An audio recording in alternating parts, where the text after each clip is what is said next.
सभा को बोलाराम बाबा की तपोभूमि शहीद सुरेंद्र सिंह चौहान संखवास की जन्मभूमि को संबोधित कर रहे हैं साहब।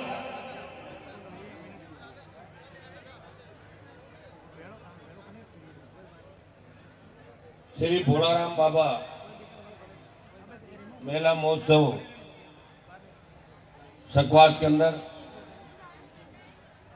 जोरदार जयकारे लगाए। बोले बोलाराम जी महाराज की, बोले बोलाराम जी बाबा की, तेजाजी महाराज की। आज संखवास के अंदर मैं आयोजन समिति को, ग्राम पंचायत को और तमाम वो नौजवान वॉलंटियर के रूप में जो इस मेले के आयोजन पे हमेशा तैयार रहते हैं और हर वर्ष की भांति आज भी मेला पूरा जोश के साथ परवान पे है।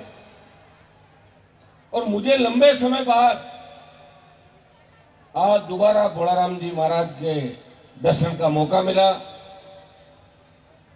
और जिस तन्मयता से आप लोग बोलाराम जी महाराज के अंदर आस्था आप लोगों की और संखवास नहीं आसपास के इलाके के लोगों की, सर्व समाज के लोगों की, निश्चित रूप से जो सच्चे मन से आता है उसको फल भी मिलता है, उसकी मनोकामना भी पूरी होती है। यहां उपस्थित हमारे सरपंच साहब भिकाराम जी, पूर्व सरपंच साहब भंवर जी, जिला परिषद के मेंबर अंबालाल जी, दूसरे मेंबर भाई राजू जी बावरी, हमारे वीर तेजा स्त्री खरनाल के अध्यक्ष सुखराम जी, सम्मानित मंच, मौजूद बुजुर्गों, नौजवान साथियों और बड़ी तादाद में उपस्थित मातृशक्ति। लंबा समय हो गया, कुछ बच्चों को नींद भी आने लग गई, 12:30 बज रहे कि कुछ लोग वापस अपने घर जा रहे हैं। लेकिन मुझे आपने थकते हुए नहीं देखा होगा। इस राजस्थान में सुबह 5-5 बजे तक और रात को शुरुआत, सुबह का दिन कहीं और रात कहीं, पिछले 25 साल जो संघर्ष किया उसी का परिणाम है कि आपने हमेशा दोनों हाथों से आशीर्वाद दिया। खींवसर का आधा इलाका जिसमें मैं 2008 के बाद आया था और ये वो इलाका है जब 1977 से लेके और 2008 31 साल तक आप लोगों ने मेरे परिवार को वोट दिए, मुझे वोट दिए और पूरी ताकत हर समय के अंदर आपने साथ रह के मेरा साथ दिया। और उसी का परिणाम है कि हनुमान बेनीवाल हिंदुस्तान की सबसे बड़ी पंचायत के अंदर गरीब, किसान, दलित, शोषित और पीड़ित तबके की आवाज को जोरदार ढंग से उठाता है। और जब 19 के अंदर गया था तो लोकसभा के अंदर मैंने तेजाजी महाराज का जब जयकारा लगाया, विधानसभा में पहले 3-4 बार लगा चुका था, तो प्रधानमंत्री ने मुझे कहा कि तेजाजी की हिस्ट्री क्या है बताओ। उन्हीं तेजाजी को मैंने बैठे खरनाल में उन्हीं मोदी को खरनाल के अंदर तेजाजी महाराज के सामने नाक रगड़ी। आए कि नहीं आए प्रधानमंत्री? और उपराष्ट्रपति तो 3-4 बार आ गए यहाँ पे। अब जो बचे हुए लोग हैं वो भी आने की सोच रहे, आएंगे हम आए। तो तेजाजी महाराज जिनमें आप सबकी आस्था है, लाखों करोड़ों। और 3 दिन पहले का जो मेला था, रामदेवरा के बाद मुझे लगता है कि राजस्थान के सबसे बड़े मेलों में शुमार होने वाला मेला है खरनाल का। और हम सबकी ड्यूटी बनती है कि मेला और जोश के साथ भरे। और जब किसी चीज की शुरुआत होती है तो छोटा मोटा काम तो हो ही जाता है, लोगों में नजर लग गई। तो मेले में इस बार इतनी तादाद में लोग आए कि सरकार की सांस भूल गई और सरकार भी नहीं चाहती थी कि इतने लोग आराम से चले जाए। मैं देख रहा था कि जाम में लोग 5-5 घंटे तक फंस गए थे, 6-6 घंटे तक जाम में फंसे। मेला समिति प्रयास कर रही थी, मंदिर समिति प्रयास कर रही थी, लेकिन लाखों लोगों के सामने 2, 5, 10, 15 लोगों से काम नहीं बनता। आप जानते हैं सारी बातें।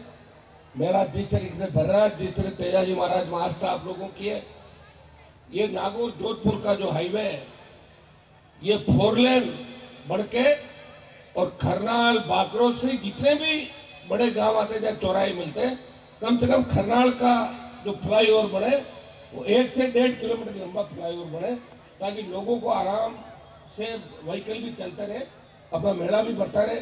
क्योंकि मेला जिस दिन था ट्रैफिक डाइवर्ट किया, जो नई रोड बनी है उस नई रोड के अंदर गाड़ियां फंस गई और नई रोड कई जगह से पूरी तरह टूट गई थी। क्योंकि आजकल की रोडें कैसी बन रही है आप भी जानते हो, रोडों के खिलाफ कोई बोलता भी नहीं होगा। रोडें बनवा भी मैं ही रहा हूं, और कोई भ्रष्टाचार कर रहा है उसका पीछा भी कर रहा हूं, तोड़ के भाग रहा है उसको पकड़ के लाके ठीक भी करवा रहा हूं। आप देखिए इतनी सेवा कोई कर सकता है कि एक व्यक्ति जिसने पूरा जीवन सत्ता को ठोकर मार के अपने भाइयों के सम्मान के लिए, जिस दिल्ली के अंदर हरियाणा, यूपी और पंजाब और दिल्ली के नेताओं के अलावा किसी का नाम नहीं चलता था, उसी दिल्ली के अंदर देश के किसानों के अंदर साबित किया कि देश की किसान कौम संकट में जब भी आई तो हनुमान बेनीवाल जैसे तेजा भक्तों ने इस किसान कौम को झुकने नहीं दिया, आगे खड़ा रखा और मोदी से टक्कर लेके सड़क पे आ गया वापस। लोग तो सरपंच का पद भी नहीं छोड़ते हैं क्या पद बताऊं मुझे? मैंने मिनिस्ट्री छोड़ी। 3, 8, 13, 18, 23, 24 के रण आपने देखे होंगे। 6 बार आपने मुझे जिताया, 1 बार मेरे भाई को जिताया, 2 बार मेरे पिताजी को जिताया, और अब 15 चुनाव हो गए, 16 चुनाव की तैयारी। अगर हिंदुस्तान के अंदर राजस्थान में किसान को अगर मजबूत करना चाहती कोई सरकार, तो उसको 1 बार किसान का कर्जा माफ करना पड़ेगा। किसान के बेटों को अच्छी शिक्षा। आज इलाज की क्या स्थिति आप बताओ मुझे? ये तो प्राइवेट हॉस्पिटल खुल रहे हैं जगह जगह, इसलिए छोटा मोटा इलाज हो जाता है। सरकारी अस्पतालों के भरोसे इलाज हो जाएगा क्या? है कहाँ डॉक्टर? और पढ़ाई हम करें तो टीचर कहाँ है? बिल्डिंग नहीं है, इंग्लिश मीडियम नहीं है। ये सारे 15-20 साल के अंदर प्रयास के बाद हुआ। भाइयों, जब कोई किससे ज्यादा प्यार करता है, आप मुझे बहुत ज्यादा अपना मानते हो, थोड़े बहुत नाराज भी हो जाते हो। हर व्यक्ति को आधा घंटा में समय नहीं दे पाता। हर आदमी कहता मारू 1 घंटो बात कौन करी? घंटा तो 24 हुआ दिन में, 24 आदमी हो मेरे जी, जन 24 लाख करोड़ों के मेरे जी। तो आपके ही काम हो रहे हैं। मैं लोकसभा में अगर आवाज बन रहा हूं आपकी, पहलवान बेटियों को न्याय दिलाने के लिए गया हनुमान बेनीवाल, आपकी जय जयकार हुई किसानों के लिए। और जब सेना को ठेके पे दिया तो देश का कोई सांसद सड़क पे नहीं आया, हनुमान बेनीवाल सड़क पे आया। जोधपुर में 2 लाख जवानों की रैली करके मोदी सरकार को झुकाया। और अभी तो आधा काम हुआ है, जल्दी ये अग्निवीर योजना को खत्म करा के पूर्व की भांति सेना भर्ती रैलियां चालू कराएंगे। यहाँ संकवास के आसपास जो भी विकास के काम मुझे बताए सरपंच साहब ने, गौशाला का आपका देखा हमने, बहुत जोरदार मामला है। सब लोग अच्छा काम करते हो। संकवास की गौशाला, संकवास का तालाब, संकवास का भाईचारा, ये सारी बातें हर जगह व्यक्ति याद करते हैं इलाके में। इन बातों के हमें ये भाईचारा कायम रखना है। एक आगे बढ़ रहा है, दूसरे को बढ़ने दो आगे। अभी बाढ़ के समय में आया था, बहुत बुरे हालात थे। 2 किलोमीटर सीसी रोड आपके यहाँ 2-2.5 किलोमीटर सैंक्शन होके जल्दी आ जाएगी और वापिस ऐसी स्थिति नहीं बने।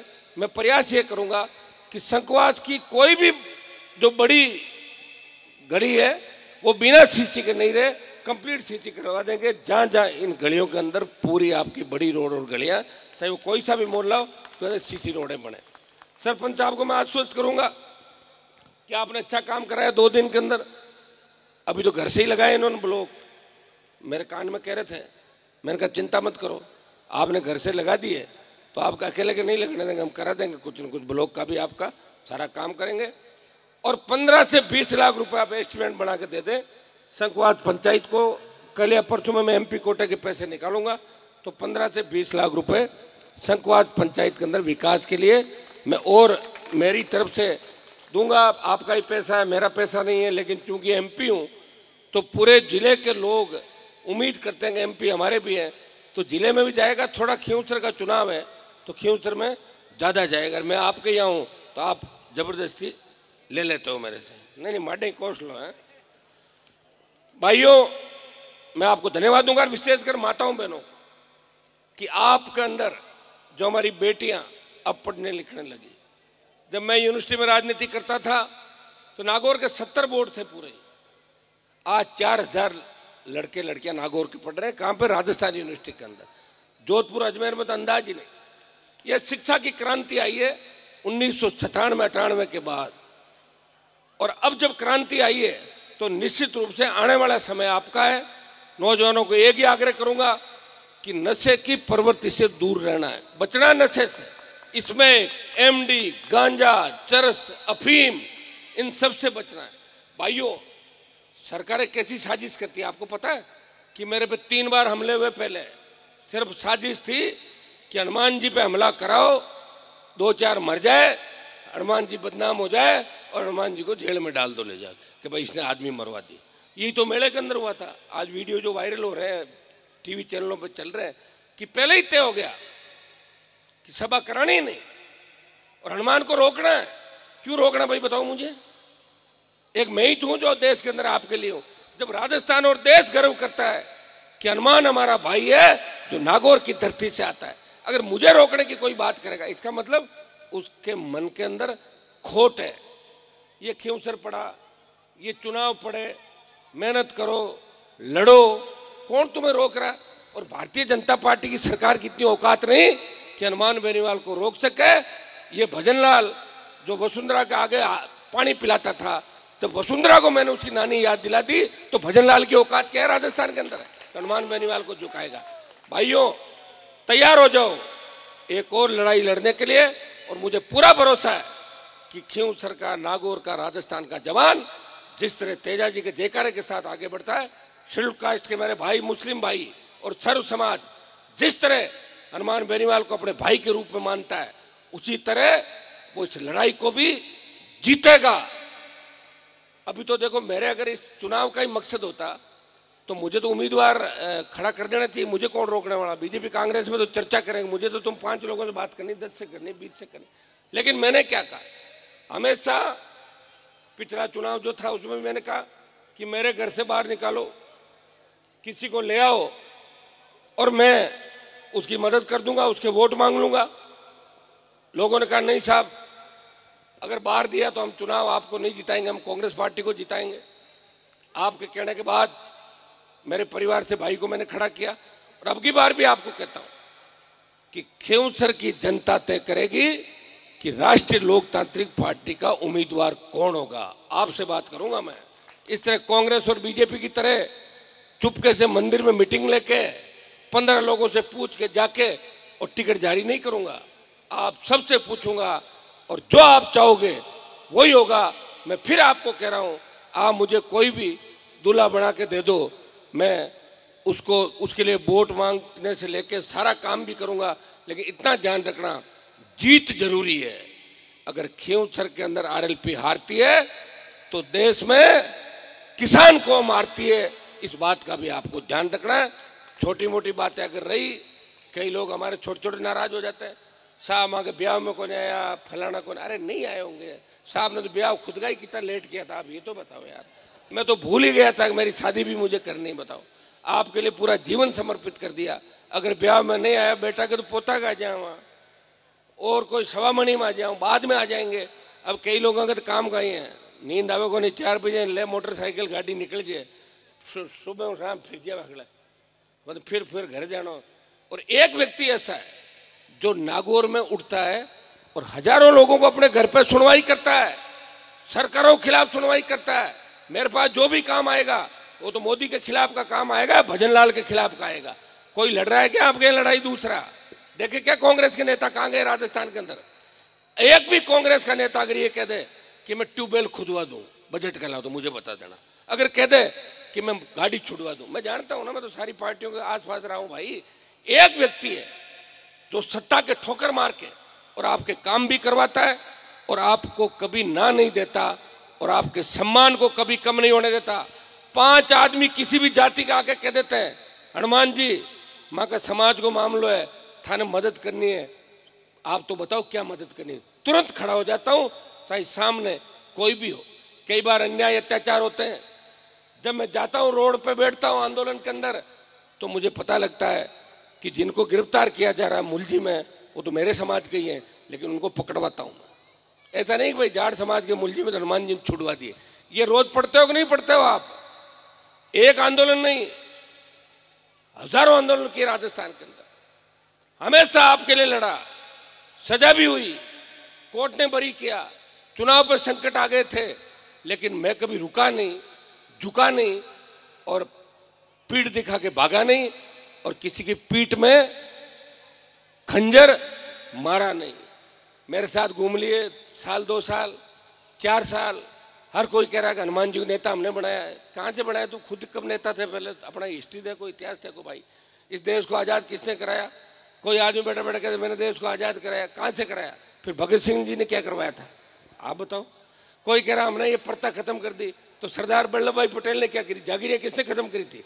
सरदार वल्लभ भाई पटेल ने इस देश की जागीरी प्रथा को खत्म किया था, तो देश के पहले गृह मंत्री थे। भाइयों, अपना ज्ञान बढ़ाना है, कोई कान मार के वो जो मानने को नहीं है, जो आर्ग्यूमेंट करना कि ठीक है साहब आप बात सही है। देखो आपको हर जगह अलग अलग आदमी चाहिए, लोकसभा में लड़ने के लिए अलग चाहिए, विधानसभा का लड़ाका अलग चाहिए, डोका पाटने बाद मजबूत आदमी चाहिए, मुगदन ऊंचाण बाद अपन अलग चाहिए, नाचन कूदन बाद अलग चाहिए। हमारी बात सुनो, अलग अलग तय करो थे। एक आदमी में कैसे आप कर लोगे? कैसा डोका कटा जोर बैठा तो डोका बांट दूसरा आदमी ले हो, लोकसभा में कहीं के डोका थोड़ी बांटना पड़ता है, यहाँ कहीं करो। सारी बातों का ध्यान रखो, कौन लोग कहां से कंट्रोल होके चल रहे हैं, कौन गढ़ किलों के सामने जाके नाचे, किन्होंने क्या किया। और हनुमान है जिसने इस कौम का नाम इस देश के अंदर किया। और हरियाणा उत्तर प्रदेश के जो झंडे लेके आते थे लोग पहले टिकट लेने के लिए, आपको झंडा भी दिया और डंडा भी दिया। टोल नाका में तो निकलो ना, आरएलपी का यूं कर दो, टोल के जाइए राजस्थान का। ये राष्ट्रीय लोकतांत्रिक पार्टी की ताकत है, ये मेरे संघर्ष का ही परिणाम है कि बजरी माफिया, जिस बजरी माफिया ने राजस्थान को लूट लिया था, उस बजरी माफिया के खिलाफ अगर एक योद्धा निकला लड़ने के लिए, तो किसान का बेटा हनुमान बेनीवाल था कि बजरी माफिया की घिग्गी बांध दी, उसे घर बिठा दिया, ईडी और सीबीआई ने उसके रेड करी, उसकी तबीयत खराब कर दी राजस्थान के अंदर। वो छोटा व्यक्ति नहीं था। इसलिए भाइयों, अपने भाई को कभी कमजोर मत होने देना। तालियां कौन बजाओ, कहीं मूड कम है गए। तो मैं इतना ही आपको आश्वस्त करता हूं सबको कि आप सबको मिलकर लड़ना है। मेरा संघर्ष आपके लिए है। सत्ता तैयार है कि हनुमान जी आओ और अब मेरी सवारी करो। सत्ता कहती है राजस्थान में करना चाहो तो इधर कर लो, और मोदी वाली करना चाहो तो उस साइड में आके सवारी कर लो। सवारी मतलब प्रधानमंत्री तो मुझे कौन बनाएगा, आप भी जानते हो। सीएम तो एक सीट से बनता नहीं, लेकिन सत्ता की सवारी, लोग तो सत्ता की सवारी भी नहीं करते। यहाँ खींवसर में सत्ता तो खींवसर के अंदर है, गढ़ में, लेकिन लोग अट फिर रोता कहता कागज दे दो भेड़ा कर। अरे भेड़ा कर ले जाओ, को नाडी में नाको या बाहर फेंको। कह नहीं गढ़ में ले जाओ, मैं गड्ढा ला कर था नहीं मिले जना, क्या नहीं मिले पता गया वहाँ तो बताओ थे तो गढ़ के माए कागज लिवड़ा फिरो जगह लोगों ने कोई ने आगे राजस्थान में पूछे को नहीं। इसलिए भाइयों, अपने मजबूत भाई को कभी कमजोर मत करना और उसे मजबूत रखना। मैं विश्वास दिलाता हूं कि आपके जितने भी मामले हैं उनको हम सही करेंगे, किसान को मजबूत करेंगे, जवान को रोजगार दिलाएंगे और सबको साथ लेके चलेंगे और संकवास और इस इलाके को विकास के नए आयाम मिले, ये मैं आपको विश्वास दिलाता हूं। बहुत बहुत आपको धन्यवाद। जय हिंद।